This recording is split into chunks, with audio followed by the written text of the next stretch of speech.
Out of the morning mist, across a shallow salt lake, rose a city unlike anything the Americas had ever seen. White temples, straight causeways, and floating gardens, all built on water. This was Tenochtitlan, capital of the Aztec Empire, and at its heart stood a prophecy made real. The wandering Mexica people had been told to settle where an eagle perched on a cactus, devouring a serpent. They found that sign on a marshy island in Lake Texcoco, in the year 1325.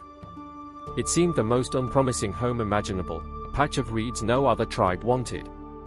Within 2 centuries, that swamp would become the seat of an empire that ruled millions, a city of such order and beauty that the first Europeans to see it doubted their own eyes.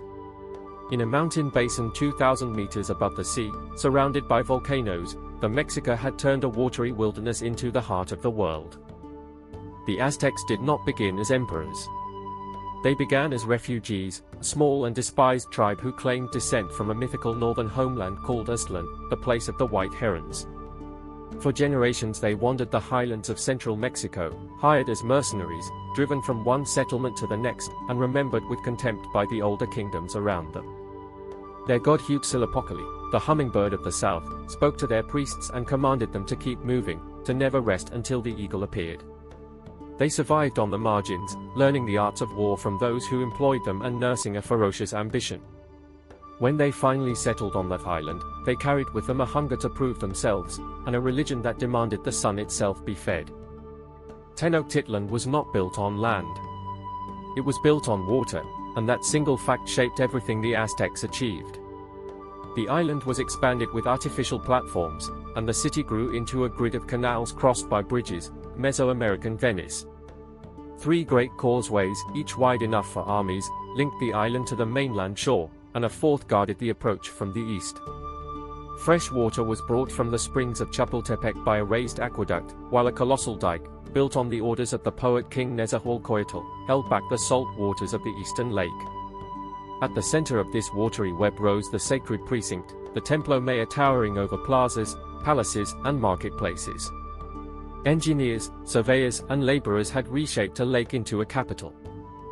For their first century on the island, the Mexica were clients of the Tepanec city of Azcapotzalco, paying tribute and fighting their wars. That changed in 1428, when the Tepanecs overreached and the Mexica found their moment. Allied with the city-states of Texcoco and Tlacopan, Tenochtitlan crushed its old masters and founded the Triple Alliance. From that day, the empire grew with terrifying speed. Itzcoatl burned the old histories and wrote a new one, a story of destiny and divine favor. Montezuma I extended the frontiers to the Gulf Coast, and his successors pushed deeper into Oaxaca and Guerrero. The empire did not rule every town directly. Instead, it demanded tribute, and the tribute flowed to Tenochtitlan in an endless stream of gold, jade, cacao, cotton, feathers, and sacrificial captives. An empire of millions needs food, and the Aztecs fed themselves by building soil where none existed. They created Chinampas, artificial islands of woven reeds and dredged mud, staked into the shallow lakebed. Between the islands ran narrow canals, and the gardens were watered by hand, with mud scooped from the channels and laid on the beds. The results were astonishing. Chinampas could produce up to 7 harvests a year, yielding maize, beans, squash, tomatoes, chilies, and flowers, and every household kept ducks and turkeys beside its plot. The city of Tenochtitlan alone may have supported 200,000 people, and its satellite cities made the valley one of the most densely populated regions on Earth. When the Spanish arrived, they marveled at the neatness of the fields and the abundance of the harvest, failing to understand that this was the achievement of an advanced agricultural science, a mastery of water and soil that no European city could match. At the heart of Tenochtitlan stood the Templo Mayor, a stepped pyramid crowned with 2 shrines. On the left, the shrine of Tlaloc, the rain god, who brought the storms that watered the maize.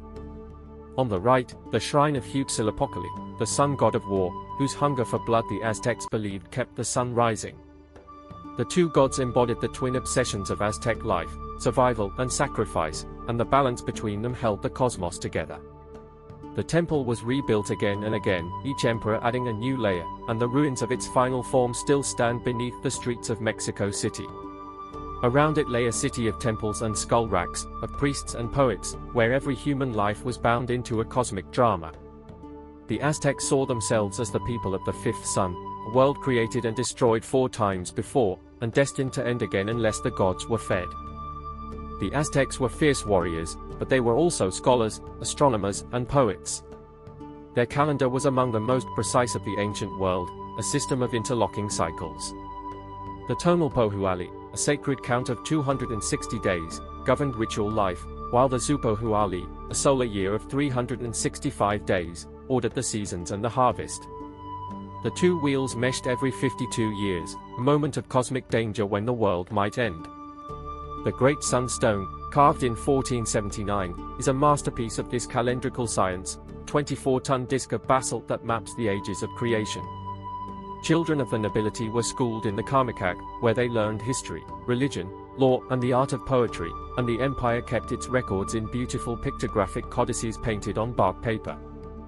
Every 5th day, the city of Tlatelolco, Tenochtitlan's twin, held a market that staggered the imagination.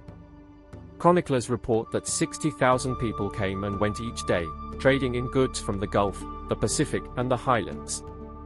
There were stalls for gold and silver, for jade and turquoise, for feathers of the quetzal and the scarlet macaw, for cloth, pottery, salt, tools, and food. There was no coinage, so the Aztecs used cacao beans as currency, and the market had its own system of measures and judges. Beyond the marketplace moved the Pochteca, the long-distance merchants, who doubled as spies for the empire. They traveled in armed caravans deep into hostile lands, gathering intelligence as well as goods, and they held a privileged place in Aztec society, wealthy, secretive, and indispensable. There is a shadow over this golden city. The Aztecs practiced human sacrifice on a scale unrivaled in history, tearing hearts from living captives atop their temples, in the belief that blood sustained the sun and the earth. When war was not convenient, they arranged flower wars, ritual battles fought against their old enemies the Tlaxcalans, fought not to conquer but to take captives for the altars. The victims were warriors, honored in death, their skulls displayed on great racks before the temples. Modern scholars debate the numbers, which may have been far smaller than the Spanish claimed, but the practice remains the defining horror of Aztec civilization. It gave the empire its power and its terror, and it handed its enemies a grievance that would one day be turned against it with devastating effect. In 1519, a small army of Spaniards landed on the Gulf Coast, led by Hernan Cortés, and they found a land seething with resentment against the Aztecs. With the Tlaxcalans as allies, Cortés marched on Tenochtitlan, where the Emperor Montezuma II received him with fatal courtesy. Within 2 years, the city fell. Smallpox, a disease unknown in the Americas, had swept through the valley and killed a third of its people, and the siege of 1521 leveled Tenochtitlan itself. The last emperor, Cuauhtémoc, was taken, and the great temple was pulled down stone by stone. Yet the Aztec world did not vanish. Its descendants still farm Chinampas at Xochimilco, its words live on in English, chocolate, tomato, avocado, and coyote, and its stones lie beneath Mexico City, speaking of a civilization that rose from a lake to rule the world, and left its legend behind it.